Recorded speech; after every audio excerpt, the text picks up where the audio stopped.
যে ডি এর মান যেহেতু এটা, তাহলে আমি লিখতে পারবো কি 2 গুণন পাই গুণন 11√2/2। এই টু যদি কেটে দেই এবং এই 11 দিয়ে যদি আমি পাইকে গুণন করি, তাহলে আমার অ্যান্সার আসে হচ্ছে 24.44। আমি বুঝতে পারতেছি এখানে জোড় সংখ্যা, এগুলাকে মাঝখান থেকে তিনটা তিনটা করে ভাগ করে নিলাম। ভাগ করে নেওয়ার পর এই দুটাকে যোগ করে 2 দিয়ে ভাগ করব, তাহলে আমার অ্যান্সার আসবে। এসএসসি পরীক্ষার্থী ভাইয়া আপুরা, তোমাদের জন্য আমি আজকে ময়মনসিংহ বোর্ড 2025 সালের কয়েকটি এমসিকিউ নিয়ে হাজির হয়েছি। ইনশাআল্লাহ খুব দ্রুত এবং খুব তাড়াতাড়ি কিভাবে আমরা এই এমসিকিউ গুলার উত্তর দিতে পারবো সে বিষয়ে আলোচনা করব। তো চলো কথা না বাড়িয়ে শুরু করি। উদ্দীপকটা হচ্ছে 11√2 সেন্টিমিটার ব্যাসের একটি বৃত্তে একটি চতুর্ভুজ অন্তর্লিখিত আছে। তাহলে প্রথম প্রশ্নটা বলছে যে বৃত্তটির অর্ধপরিবাহী কত সেন্টিমিটার হবে সেটা নির্ণয় করতে হবে। তাহলে প্রথম যে প্রশ্নটা বলছে যে 11√2 সেন্টিমিটার ব্যাস বিশিষ্ট 11 সেন্টিমিটার যেহেতু বলছে ব্যাস বিশিষ্ট একটা বৃত্ত, সেই বৃত্তের অর্ধপরিবাহী কত সেন্টিমিটার। তো অর্ধপরিবাহী যেহেতু বলছে আমাকে, তো একটা আমরা যদি বৃত্ত কল্পনা করি, এই বৃত্তটা 11 সেন্টিমিটার হচ্ছে ব্যাস, তাহলে এটা হচ্ছে ব্যাসটা হচ্ছে কত 11√2 সেন্টিমিটার ব্যাস বিশিষ্ট একটা বৃত্তে আমাকে বের করতে বলছে এই বৃত্তের অর্ধপরিধি। তো অর্ধপরিধি মানে কি বুঝি আমরা, অর্ধপরিধি হচ্ছে পরিধির সূত্র হচ্ছে 2πr। যেহেতু পরিধির সূত্র 2πr, যে ডি এর মান যেহেতু এটা, তাহলে আমি লিখতে পারবো কি 2 গুণন পাই গুণন 11√2/2। এই টু যদি কেটে দেই এবং এই 11 দিয়ে যদি আমি পাইকে গুণন করি, তাহলে আমার অ্যান্সার আসে হচ্ছে 24.44। অর্থাৎ আমাদের ঘ নম্বর যে অ্যান্সারটা দেওয়া আছে সেটাই হচ্ছে, এটা হচ্ছে কারেক্ট অ্যান্সার। তাহলে 13 হচ্ছে ঘ। 14 নম্বর প্রশ্নটা বলছে অন্তর্লিখিত চতুর্ভুজটির একটা বর্গ যদি হয়, অন্তর্লিখিত এই যে এটা একটা বৃত্ত, এই জায়গায় যদি আমরা একটা যে চতুর্ভুজ কল্পনা করার কথা বলছিল, আমরা যদি এখানে একটা চতুর্ভুজ কল্পনা করি, তাহলে বলছে যে এই চতুর্ভুজের ক নাম্বার মানে 1 নম্বর যে অপশনটা বলছে যে কর্ণের দৈর্ঘ্য 11√2। তাহলে একটু খেয়াল করো, এখানে তো আমি দেখেই বুঝতে পারতেছি যে অবশ্যই কর্ণের দৈর্ঘ্য হচ্ছে 11√2। কেন এখানে কর্ণের দৈর্ঘ্য, কারণ আমরা জানি যে একটা বর্গের যে কর্ণটা থাকবে, এই কর্ণটাই হচ্ছে ওই বৃত্তের ব্যাস। তো কর্ণটা যদি বৃত্তের ব্যাস হয়, তাহলে আমি বলতে পারবো অবশ্যই এখানে কর্ণের দৈর্ঘ্য হবে, ব্যাসের যে দৈর্ঘ্যটা কর্ণের দৈর্ঘ্যটাও কি সেম 11√2 হবে। তাহলে 1 নম্বর অপশনটা আমার ঠিক আছে। এরপর 2 নম্বর অপশনটাতে বলছে যে বাহুর দৈর্ঘ্য নির্ণয় করতে গেলে আমরা জানি কর্ণের দৈর্ঘ্য হচ্ছে √2a।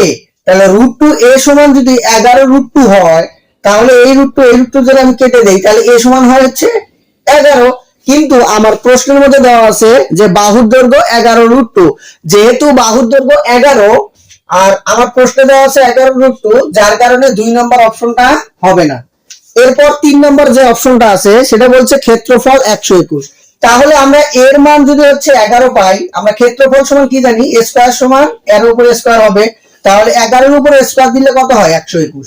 তাহলে আমরা বলতে পারবো 3 নম্বর অপশনটাও ঠিক আছে। তাহলে 1 এবং 3 এই অপশন দুটো আমার কি ঠিক আছে। এরপরে পরের প্রশ্নটাতে যদি আমরা আসি, এখানে বলছে যে 4 সেন্টিমিটার বাহু বিশিষ্ট সমবাহু ত্রিভুজের উচ্চতা কত সেন্টিমিটার। ক নাম্বার অপশনে বলছে 2√3, খ নাম্বার বলছে 2√5, গ নাম্বারে 4√3, ঘ নাম্বারে 5√2। তাহলে এখানে বলছে 4 সেন্টিমিটার বাহু বিশিষ্ট সমবাহু ত্রিভুজের উচ্চতা কত। 4 সেন্টিমিটার বাহু বিশিষ্ট সমবাহু ত্রিভুজের, সমবাহু যেহেতু ত্রিভুজ বলছে, তাহলে যে ত্রিভুজের সমবাহু ত্রিভুজ হচ্ছে সেই ত্রিভুজটা, যে ত্রিভুজের প্রত্যেকটা বাহুই কি থাকবে, সমান থাকবে। তো ধরে নিলাম এ বি সি একটা সমবাহু ত্রিভুজ, এই সমবাহু ত্রিভুজের প্রত্যেকটা বাহুই হচ্ছে কত 4 সেন্টিমিটার। এখন আমাকে বের করতে বলছে এর উচ্চতা বের করতে বলছে। তাহলে উচ্চতা আমরা বের করতে গেলে, তাহলে একটু খেয়াল করি, এটা যদি আমার হচ্ছে অতিভুজ হয়, এটাকে আমরা সমকোণী ত্রিভুজ কল্পনা করতে পারবো। যেহেতু এটাকে উচ্চতা বের করতে বলছে এখানে, তাহলে 2, এখানেও হবে কি 2। এখানে যদি 2 হয় তাহলে আমার এটা কত, এটা উচ্চতাটাই হচ্ছে আমার লম্বটা। তাহলে লম্ব যদি আমরা বের করতে চাই সমবাহু ত্রিভুজে এখানে 4 এখানে 2 যদি হয় তাহলে অতিভুজের থেকে অতিভুজের উপরে স্কয়ার মাইনাস 2 এর উপরে স্কয়ার, তাহলে কি আসবে 16 থেকে 4 বাদ দিলে তাহলে থাকবে হচ্ছে 12। এই 12 কে যদি আমরা ভাঙাই তাহলে দেখো 2 দিয়ে গেলে 6, আবার 2 দিয়ে গেলে 3, তাহলে দুটো পূর্ণ সংখ্যা মিলে একটা 2, তাহলে 2√3। তাহলে আমরা খুব সহজেই কিন্তু পেয়ে গেলাম যে সমবাহু ত্রিভুজের উচ্চতা হবে হচ্ছে 2√3, যেটা হচ্ছে আমার ক নম্বরে দেওয়া আছে। এরপর যে অঙ্কটাতে আমরা যাব, আমার যে প্রশ্নটা দেওয়া আছে প্রথমে এই রকম একটা উদ্দীপক দেওয়া আছে, এখান থেকে আমাদের মধ্যক বের করতে বলছে এবং গড় বের করতে বলছে। মানের ঊর্ধ্বক্রমে সাজাই তাহলে কি আসবে 0 4, তারপরে হচ্ছে 0 4 4, 4 4, তারপরে হচ্ছে 6, তারপরে 8, তারপরে 9, এরপরে হচ্ছে 10, এরপরে হচ্ছে 15। তো এই যে 8টা সংখ্যা আছে এগুলাকে আমরা প্রথমে সাজাবো। যেহেতু আমাকে মধ্যক নির্ণয় করতে বলছে, আমি বুঝতে পারতেছি এখানে জোড় সংখ্যা, এগুলাকে মাঝখান থেকে তিনটা তিনটা করে ভাগ করে নিলাম। ভাগ করে নেওয়ার পর এই দুটাকে যোগ করে 2 দিয়ে ভাগ করব, তাহলে আমার অ্যান্সার আসবে।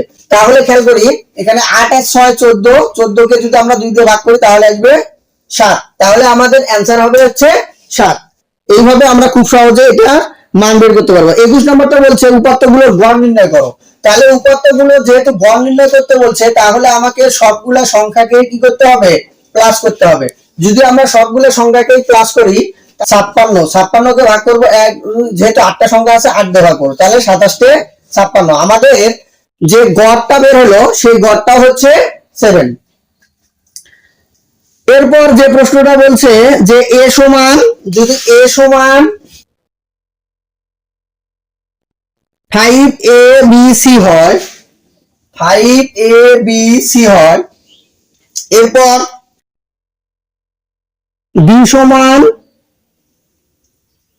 3cd, b সমান হচ্ছে 3cd, এটা যদি হয় আমাকে বের করতে বলছে যে a বা a থেকে b এর মান বাদ দিতে বলছে এবং যে মানটা বের হবে তার আবার প্রকৃত উপসেট বের করতে বলছে। কি বলছে, প্রকৃত উপসেট।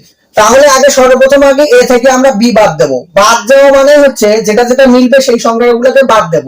তাহলে এই জায়গায় আমরা খেয়াল করতে পারতেছি শুধুমাত্র আমাদের এই যে c আছে এই দুটাই মেলে, যার কারণে c টা বাদ যাবে। c টা যদি বাদ যায় তাহলে থাকে আমার 5ab। তাহলে এই যে 5ab, তাহলে আমার তিনটা সংখ্যা, যদি তিনটা সংখ্যা থাকে তাহলে 2 এর উপরে 3 -1। কেন 1 দেবো, যখন বলবে প্রকৃত উপসেট তখন -1 করতে হবে, আর যখন শুধু উপসেট বের করতে বলবে তখন খালি 2 এর উপর যেটা পাওয়ার সেটাই দিয়ে দেবো। তাহলে এখানে আমরা বুঝতে পারতেছি এটার অ্যান্সার হবে কত, 7। তাহলে প্রকৃত উপসেট হবে 7। তো আশা করি এইভাবে করে খুব দ্রুত আমরা এই সকল প্রশ্নের অ্যান্সার খুব সহজে বের করতে পারবো। পরবর্তী ভিডিওতে আমি অবশ্যই চেষ্টা করব আর যে কয়টা বাকি আছে সে কয়টা পরিপূর্ণভাবে অ্যান্সার দেওয়ার।